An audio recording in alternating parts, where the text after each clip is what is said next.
So, hi guys. So, ito na yung niroleta ko sa buhok ko para pampakulot.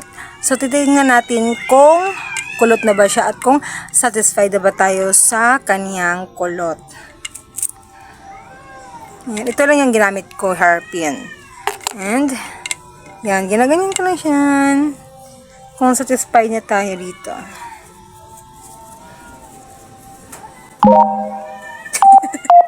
Grabe.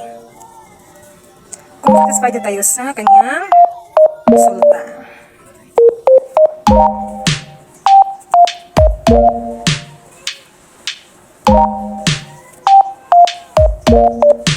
Ay, wow.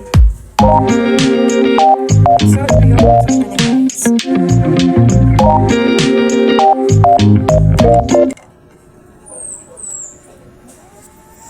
But, before that, no, step by step tayo para makita nyo kung paano. Kasi siya, wala pa siyang pagoda. Tinatry ko lang kung satisfied ba ako sa ganitong kulot. Kung ito ba yung kulot na gusto ko. Ganun. Yan. So, ngayon, magkukulot tayo using our very effective product na pagoda. Okay? So, but before that, kailangan muna nating First step, maligo muna tayo using the bareta. Bareta yung isasabon natin sa buhok natin para mas epektibo. Ito kasi yung gamit nila dati, yung mga older pa sa atin. Pag nagpakulot ka ng buhok, dapat yung isasabon mo before ka magpakulot ay sabon ng bareta. Walang shampoo, walang cream silk, walang kahit na ano. The only bareta lang yan. Champion panlabay lang yung isasabon mo sa buhok mo. So, ito na yung sinasabi ko sa inyo na gagawin natin at gagamitin nating pangpakulot ng ating mga buhok. Permanent na kulot ng buhok. Yung pagoda. So, sisimulan na natin, guys. Ito siya. Cold wave. Pagoda yan. Cold wave. Ito yung cold wave. And next, ito naman yung neutralizer. And, kailangan natin ng sprayer. Kailangan natin ng sprayer, guys. Yan. Ilagay natin dito yung cold wave. Ito na yung gagamitin natin para hindi siya masayang ba. Ayan.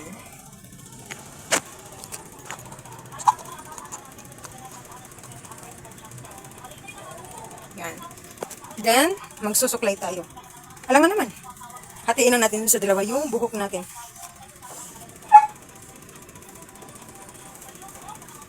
Ito yung buhok ko. Straight. Pero, katulad ng mga utak natin, kahit yung straight, gagawin talaga natin kulot-kulot. Ayan na. Mga babae nga naman.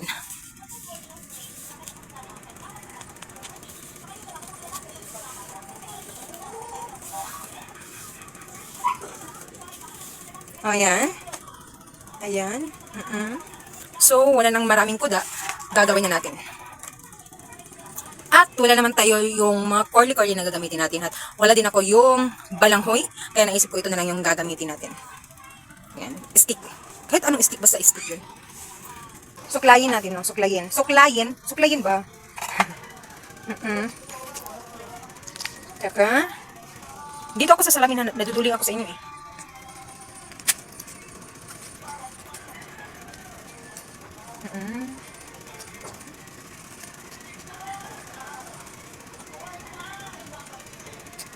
So, nalagyan na pala siya ng medicine. Mabaho siya. Parang bunganga mo. Hindi, joke lang ha. So, ito na. Ito na yung nagawa ko. Gagamitin na naman natin ngayon tong stick na. Gagamitin natin syempre.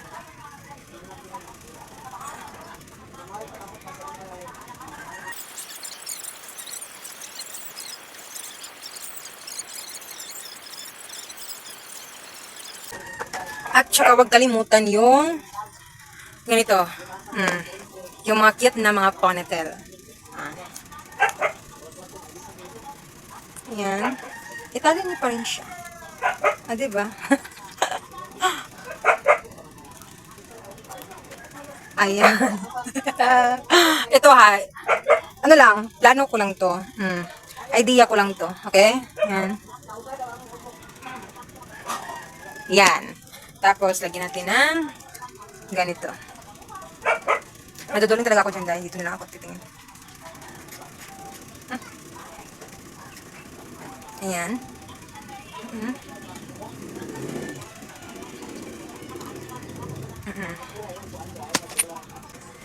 So, ito na yung mga finish ko na. Ito na yung mga natapos ko dito sa kabila. So, ito na lang yung naiwan. So, ito tapos na yan. Yan. Tapos, lagyan natin ng sprayer bawat isa. Ganito na lang din para ano.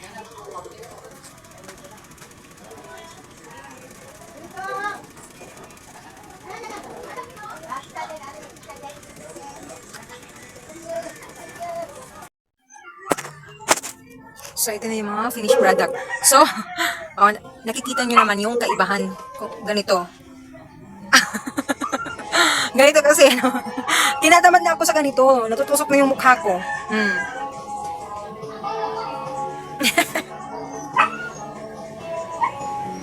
O, diba? Iba na?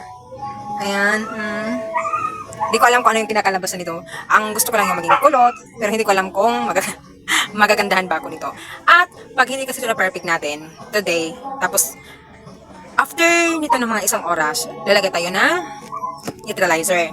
Tapos, pag naligo ka na, natuyo na, tapos hindi mo gusto yung resulta, wala ka na magagawa. Hindi na pwedeng mag-ready ka, hindi na pwedeng mag-ready pag nalagyan na ng neutralizer, natuyo na, tapos hindi mo gusto yung resulta, tapos pagka kinabukasan, bibili ka na naman ng pagoda dahil uulitin mo. Hindi pwede yun. Hindi pwede sa buhok yun dahil malalagas yung buhok mo, masusunog yung buhok mo, or baka mapatay yung buhok mo, o baka ikaw yung mamatay. Diba? So, hindi pwede. Kung ano yung kinalabasan ng ginagawa mong katarantaduhan dyan sa buhok mo, na sinasariling mo, tiisin mo na lang yan, tanggapin mo na lang yan. Yan kasi, nagpapalo budget ka, kaya ayan yung resulta mo. Kung hindi mo gusto, tiisin mo. Hindi pwede yung this year gumagamit ka ng pagoda. Uulitin mo ng pangalawa or pangatlong beses, hindi pwede yan. So, dapat, kung magre-ready ka, siguro mga after a year mo pa pwedeng gawin ulit yung pagoda sa buhok mo. Or after 3 years, yun kasi yung mga naririnig ko. After 3 years pa daw, pwede na gumamit ulit ng pagoda sa buhok mo. Actually, yung buhok ko, never in reband to. Fresh na fresh to. Virgin na virgin to. Mas virgin pa to kaysa sa pepe ko. Ayan. So, never rebanded to. Wala. Hindi nakatikim to ng hindi nakatikim ng mga ganyang mamahaling babayarin sa salon. Kahit na yung may mga gusto maglibre sa akin noon, parang ayoko muna, parang malayo yung loob ko sa rebanded na hair. Siguro, hindi ko alam.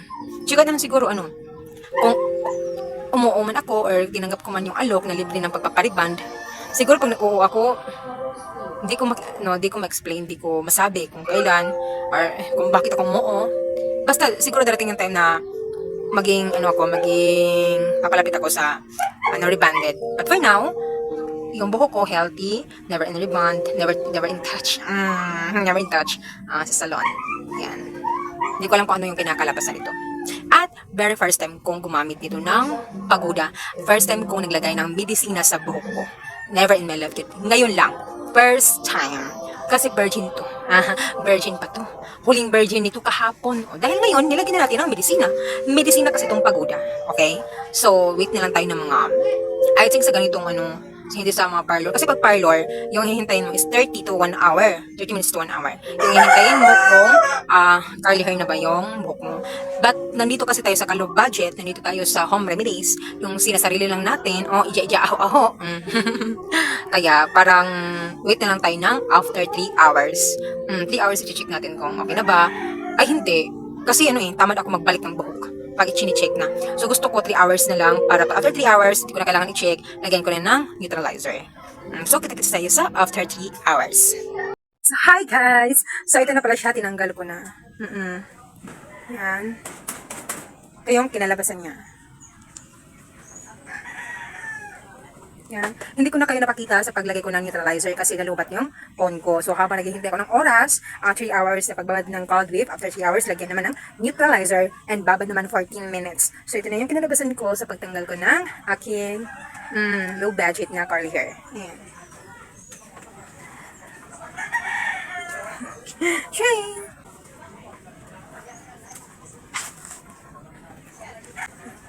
So ngayon, alam ko marami sa inyo at kadalasan sa atin lahat dito ay gusto makita yung kinalabasan ng Pagoda curly hair. Yung manok ko. Pagoda curly hair. Yung kinalabasan ng pagtuyong-tuyo na. Yung hindi na talaga siya basa. Alam ko na isa na karamihan sa atin, isa na din ako na gusto makita yung resulta talaga ng yung tuyong-tuyo na yung buhok mo kung ano yung picture ng pagiging kulot niya. Okay? Ito na lang kayo, pag natuyo ay yung buhok ko, papakita ko din sa inyo naman yung kinalabasan ng tuyong-tuyo. Okay? So, bye!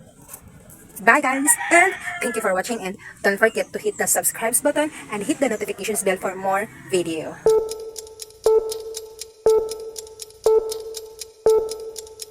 So magandang gabi guys. So sabi ko nga, i-update ko kayo pag natuyo na yung buhok ko, kung ano yung resulta niya pag tuyong-tuyo na talaga yung buhok ko tungkol sa curly hair. So ipapakita ko na sa inyo guys yung resulta at kung curly hair nga ba talaga yung kalalabasan niya.